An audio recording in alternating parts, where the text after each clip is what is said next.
नमस्कार बच्चों। Part 1 NMMS 2025 के साइंस के पेपर का हमने 50 क्वेश्चन तक देख लिया था। अब हम शुरू करते हैं 51वां क्वेश्चन से। 51वां क्वेश्चन हमारा कहता है कि निम्नलिखित में से कौन सा संबंध सही है, कि भैया कौन सा संबंध सही है। देखते हैं। पहला है दूरी बराबर चाल इंटू समय, दूरी बराबर चाल बटा समय, दूरी बराबर समय बटा चाल, और दूरी बराबर 1 बटा चाल गुणा समय, जो कि चौथा ऑप्शन है। जब हम बात करते हैं बेटा गति के बारे में, किसकी? गति के बारे में।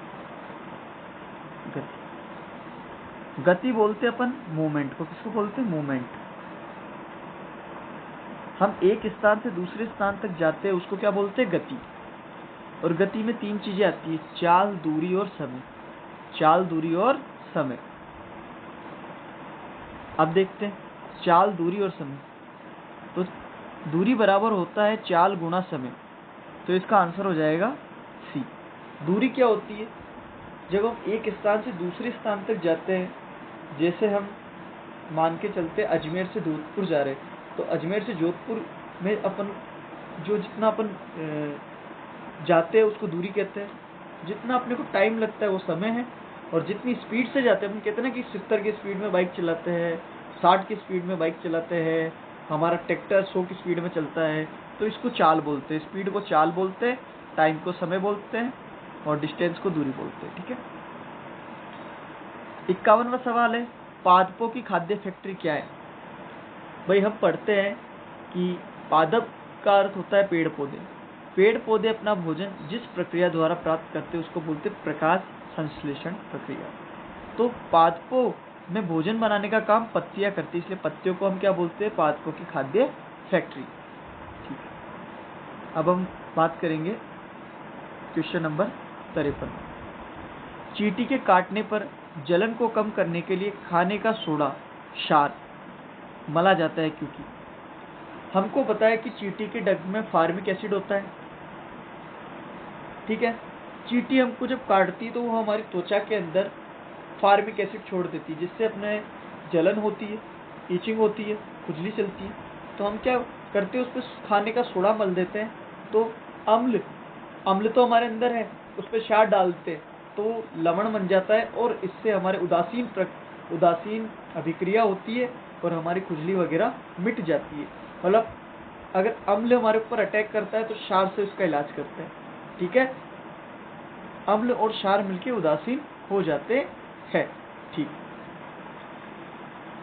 अब बात करते हैं कि भैया चींटी के काटने पर कम करने के लिए कौन से क्षार का प्रयोग करते हैं हम? चींटी इसलिए प्रयोग करते हैं, त्वचा क्षारीय द्रव छोड़ती नहीं, त्वचा अम्ल। चींटी त्वचा में अम्लीय द्रव छोड़ती नहीं, चींटी त्वचा में उदासीन द्रव छोड़ती है, चींटी त्वचा में लवणीय, चींटी त्वचा में अम्लीय द्रव छोड़ती है। अब अम्लीय द्रव क्या छोड़ती है? चींटी हमारे अंदर जो अम्लीय द्रव छोड़ती है वो फार्मिक एसिड। कुछ एसिड के बारे में हमें पता होना चाहिए, जैसे चींटी के डंक में फार्मिक एसिड होता है, सिरका या अचार में एसिटिक एसिड होता है, संतरा नींबू में सिट्रिक एसिड होता है, इमली में टार्ट्रिक एसिड होता है, दही में लैक्टिक एसिड होता है, पेट के अंदर हाइड्रोक्लोरिक एसिड होता है, हाइड्रोक्लोरिक अम्ल होता है, HCl। हल्दी का दाग साबुन से धोने पर निम्न में से किस रंग में परिवर्तित हो जाता है? हल्दी का रंग साबुन से धोने पर लाल रंग में परिवर्तित हो जाता है, क्योंकि ये प्राकृतिक सूचक है।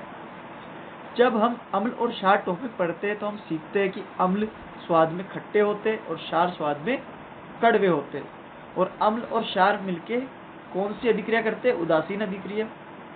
और अम्ल और क्षार मिलके लवण का निर्माण करते हैं।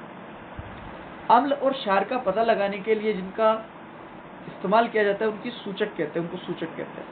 मतलब जो अम्ल और क्षार आने की सूचना देते हैं उन्हें सूचक कहते हैं। जैसे अम्ल आया, मैं अम्ल हूं, भाई तू अम्ल है, मैं कैसे पहचानूं? इसकी सूचना जो देता है वो सूचक है। ठीक है। सूचक 2 प्रकार के होते हैं, प्राकृतिक सूचक, कृत्रिम सूचक। प्राकृतिक सूचक क्या होते हैं? हल्दी क्या करती है? हल्दी को हम साबुन क्षारीय होता है, साबुन से धोते तो वो लाल रंग दे देती है। कृत्रिम सूचक में आता है हमारा कृत्रिम सूचक बोलते हैं अपन लिटमस पेपर को। किसको? लिटमस पेपर को। लिटमस पेपर को कहते हैं। कृत्रिम सूचक किसको बोलते हैं? लिटमस पेपर को। ओके,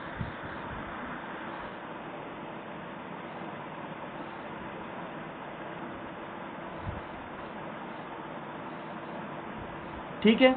तो हम सूचक के बारे में जानकारी ले चुके हैं कि प्राकृतिक सूचक में तो हल्दी आती है और कृत्रिम सूचक में लिटमस आता है। लिटमस पेपर क्या करता है? अम्ल को नीला लिटमस पेपर लाल कर देता है, अनिल। क्षार को लाल लिटमस पेपर नीला करता है, शालिनी। भाई अनिल और शालिनी दो दोस्त है, अम्ल और क्षार। नर व मादा युग्मक का संलयन क्या कहलाता है? भाई नर और मादा युग्मक मिलते हैं उसको क्या बोलते हैं? निषेचन। नर में तो पाया जाता है शुक्राणु और मादा में पाया जाता है अंडाणु। अंडाणु और शुक्राणु ये दोनों मिलते हैं, इससे निषेचन होता है और निषेचन के पश्चात इसकी अंतिम प्रक्रिया में शिशु का निर्माण होता है। ठीक है, जब ये किशोरावस्था और जनन पढ़ते उस पाठ में आता है। कौन सी ग्रंथि जननांगों को हार्मोन स्रावित करने के लिए उद्दीपित करती है? पीयूष ग्रंथि। बेटा अपने अंदर बहुत सारी ग्रंथि पाई जाती है शरीर के अंदर। पीयूष ग्रंथि हो गई, ठीक है। मस्तिष्क के अंदर पीनियल ग्रंथि पाई जाती है। गले के अंदर थायराइड ग्रंथि पाई जाती है, ठीक है। एड्रिनल ग्रंथि पाई जाती है, जिसे एड्रिनलिन हार्मोन निकलता है, जिसे डर का हार्मोन भी कहते हैं। हमारे मस्तिष्क के अंदर पीयूष ग्रंथि पाई जाती है, जिसको इंग्लिश में पिट्यूटरी ग्लैंड बोलते हैं, पिट्यूटरी ग्रंथि बोलते हैं। ये क्या होती है? जननांग होते हैं ना, उनके हार्मोनों पर कंट्रोल करती है। जननांगों के हार्मोनों पर कंट्रोल करने का काम पीयूष ग्रंथि करती है। और जितनी भी ग्रंथियां हैं ना हमारे शरीर के अंदर टोटल, उन पे भी नियंत्रण यही रखती है, इसलिए इसे मास्टर ग्रंथि भी कहते हैं। एक सवाल ये आता है कि शरीर की मास्टर ग्रंथि क्या है? पीयूष ग्रंथि, ठीक है। ये मास्टर है ग्रंथि। बेटा दाब होता है जब हम बल और दाब चैप्टर पढ़ते हैं। बल का मतलब होता है किसी भी वस्तु को धक्का देना और खींचना जो होता है उसे बल कहते हैं, ठीक है। धक्का देना और खींचना उसको बल कहते हैं। और एकांक क्षेत्रफल पर, किसी क्षेत्रफल पर यदि बल लगाया जाता है लगातार तो उसको दाब कहते हैं। तो दाब बराबर होता है बल बटा क्षेत्रफल। तो इसका आंसर हो जाएगा अपना 3। ओके। दो तरह के पदार्थ होते हैं जब उष्मा पढ़ते हैं अपन, उष्मारोधी और उष्मा चालक। उष्मा चालक वह होते हैं जिसमें उष्मा का स्थानांतरण होता है। जैसे लोहे की छड़, कोई लोहे की छड़ है, यहाँ से गर्म करेंगे तो यहाँ भी गर्म लगेगी, यहाँ भी गर्म लगेगी, ना, हर स्थान पे गर्म लगेगी। लेकिन मैं बात कर रहा हूँ लकड़ी की छड़ की। अगर मैं लकड़ी को गर्म करूंगा इस जगह से, तो इस साइड थोड़ी गर्म लगेगी, वो उस साइड ही गर्म लगेगी, क्योंकि वो कुछ अलग है। तो निम्न में से उष्मारोधी पदार्थ कौन है? लकड़ी। भाई जितनी भी धातु है वो तो उष्मा चालक होती है। आयरन भी धातु है, अपना लोहा हो गया, कॉपर भी धातु है, एल्यूमिनियम भी धातु है। पर लकड़ी, प्लास्टिक, रबड़ कुचालक होते हैं, इसको उष्मारोधी कहते हैं। संचरणीय रोग का सबसे मुख्य कारण क्या है? भाई संचरणीय रोग का सबसे मुख्य कारण घरेलू मक्खी है। मक्खी द्वारा हमें 2 रोग होते हैं मुख्य रूप से। डेंगू जो कि मादा एडीज द्वारा होता है, मादा एडीज मच्छर द्वारा, मक्खी द्वारा कौन सा रोग होता है हमें? डेंगू। और मादा एनाफिलिस द्वारा मलेरिया होता है, ठीक है। 60वां सवाल, निम्न में से सरल रेखा के अनुदिश गमन करता है। भाई सरल रेखा में कौन गमन करता है? प्रकाश गमन करता है, ठीक है। प्रकाश वाले पार्ट में पढ़ते हैं। द्विलिंगी पुष्प निम्न में से किस पौधे में पाया जाता है? सरसों में पाया जाता है, याद रखने की चीज है। निम्न में से सही युग्म कौन सा है? विषाणु से क्या हैजा होता है क्या? नहीं भाई साहब, जीवाणु से होता है हैजा। लैक्टोबैसिलस मलेरिया दूर दूर तक कोई लेना देना नहीं है। लैक्टोबैसिलस जीवाणु दही में पाया जाता है और मलेरिया प्रोटोजोआ से होता है। और इसका वाहक मक्खी कौन है? मादा एनाफिलिस। ये भी गलत। राइजोबियम नाइट्रोजनीकरण से संबंधित है, बिल्कुल भाई। नाइट्रोजनीकरण क्या होता है? नाइट्रोजन को स्थिर बनाए रखना। लेग्यूमिनेसी कुल यानी दलहनी पादपों में लेग्यूमिनेसी बोलते हैं जिसको, दलहनी पादपों में कौन सा जीवाणु पाया जाता है? राइजोबियम जीवाणु। ओके, ये नाइट्रोजन को स्थिरीकरण करने का कार्य करता है। अरे भाई जीवाणु क्या, तो ये सही हो जाएगा। अब चौथा ऑप्शन देखते हैं, जीवाणु से पोलियो होता है? नहीं भाई, पोलियो एक वायरस से होता है, तो इसका जवाब हो जाएगा राइजोबियम। ठीक है। 63वां सवाल हमें ये कहता है कि निम्न में से कार्बनिक अशुद्धि नहीं है। भाई कार्बनिक अशुद्धि नहीं है, भाई कार्बनिक अशुद्धि नहीं है, वो है नाइट्राइट। तेल में भी कार्बन होता है, यूरिया में भी होता है, सब्जी का कचरा है, इसमें भी कार्बनिक अशुद्धि बोलते हैं। ठीक। रासायनिक उर्वरक क्या होते हैं? भाई रासायनिक उर्वरक जो होते हैं, जिसका मुख्य रूप से 3 चीजें पाई जाती है, NPK, नाइट्रोजन, फास्फोरस और पोटेशियम। खाद, जब हम फसल वाला चैप्टर पढ़ते हैं तो उसमें आता है खाद और उर्वरक। खाद क्या होती है? खाद हमारे खेत में बनाई जाती है गोबर वगैरह से। उर्वरक जो होता है फैक्ट्री में बनाए जाते हैं। खाद में गोबर वगैरह का इस्तेमाल करते हैं, उर्वरक में रसायन का प्रयोग करते हैं, NPK का। ठीक है, तो इनमें रासायनिक उर्वरक किससे संबंधित हो सकता है? पशु के अपशिष्ट से? नहीं। यूरिया से? यस। पादप के अपशिष्ट से? मवेशियों के अपशिष्ट से? अरे भाई ये जितने भी पादप, ये पशु और ये मवेशी, सब चीजें, इनका खाद से लेना देना है, उर्वरक से लेना देना नहीं है। तो अपने रासायनिक उर्वरक का लेना देना कैसा है? यूरिया।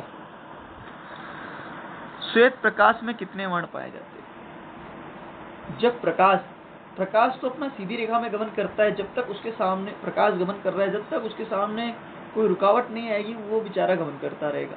जैसे रुकावट हुई तो प्रकाश का क्या हो गया? परावर्तन हो गया। और प्रकाश का परावर्तन होने से ही हमें वस्तुएं दिखाई देती है। अगर प्रकाश का परावर्तन नहीं होता और कोई प्रकाश आर पार निकल जाता है, तो हमें, अगर प्रकाश का परावर्तन नहीं होता तो हमें वस्तु दिखाई नहीं देती। श्वेत प्रकाश जो होता है, उससे क्या बनता है? सफेद प्रकाश से अपने बनता है इंद्रधनुष। जब अपने बारिश का मौसम होता है तो नमी पाई जाती है वातावरण में, सूर्य की किरणें उस नमी में, या फिर बोलो कि बारिश की बूंदों में जाती है, और उन बूंदों के द्वारा जब वो घुसती है तो 7 रंगों में बदल जाती है, और उसका पैटर्न होता है विबग्योर। ठीक है, V का मतलब वॉयलेट, I का मतलब इंडिगो, B का मतलब ब्लू, G का मतलब ग्रीन, Y का मतलब येलो, O का मतलब ऑरेंज, R का मतलब रेड। तो कितने रंगों में बदल जाती है भाई साहब? 7 रंगों में बदल जाती है। बोले इंद्रधनुष का पहला रंग क्या होता है? V, वॉयलेट यानी बैंगनी रंग पहला होता है, मध्य का रंग ग्रीन होता है, और अंतिम रंग कौन सा होता है? रेड होता है।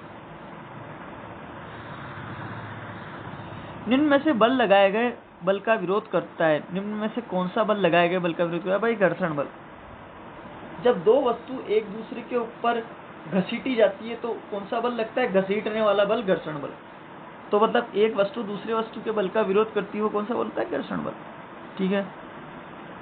निम्न में से किस प्रक्रम में भौतिक और रासायनिक परिवर्तन दोनों होते हैं? अब बेटा मैं बात करता हूँ किसके बारे में? भौतिक परिवर्तन और रासायनिक परिवर्तन। वस्तु में 2 तरह के परिवर्तन होते हैं, भौतिक और रासायनिक। भौतिक परिवर्तन ये होता है जब वस्तु भौतिक रूप से जो है वो ही रहती है, कुछ भी नहीं बदलाव होता है, वस्तु में कोई परिवर्तन नहीं। मैंने जैसे कागज लिया, ठीक है, ये कागज है, इसको मैंने फाड़ दिया, काम का तो नहीं था,